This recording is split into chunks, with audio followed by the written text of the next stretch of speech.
এই দুইটা দরকার হবে। একটা হলো ডেভেলপার কার্টিজ, এটা যারা আছে এটার ভিতরে ডেভেলপার একদম 100% অরিজিনাল, এমনকি ইনটেক অবস্থায় যেটা থাকে এটা। আর এটা হলো ডেমো টোনার। আর ডেমো টোনার এখানে জাস্ট আমাদের ডেমো থাকবে, এখানে চিপ থাকবে না। এটা আপনারা কিছুদিন ব্যবহার করতে পারবেন।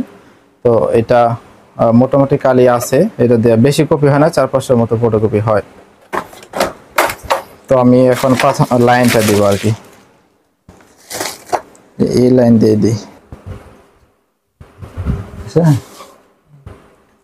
আমরা পাওয়ার কেবলটা লাগাইছি, তারপর একদম বাম পাশে সুইচ আছে, আমরা সুইচ দিলাম। সুইচ দেওয়ার পর এখানে আসতেছে, এটা আসবে এমনকি এই লাইটটা বাম দিকে যেতে থাকবে।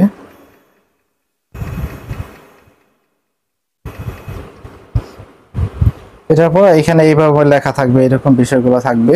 তো এগুলো আপনার যে কোনো ইসের মধ্যে আপনার ওকে চাপ দিবেন, দেওয়ার পর আপনি ইংলিশ ভার্সন যেটা আছে ইংলিশ ল্যাঙ্গুয়েজটা সিলেক্ট করবেন, ওকে দিবেন। তারপর এখানে বলছে start easy setup, press okay. Okay দেওয়ার জন্য বলছে ইজি সেটআপ করার জন্য। আমি এটা হলো ওকে বাটন, আমরা একটা স্টিকার লাগিয়ে দেবো এখানে, মূলত এইভাবে থাকে। দিলাম। এখানে বলছে ওপেন ফন্ট কভার।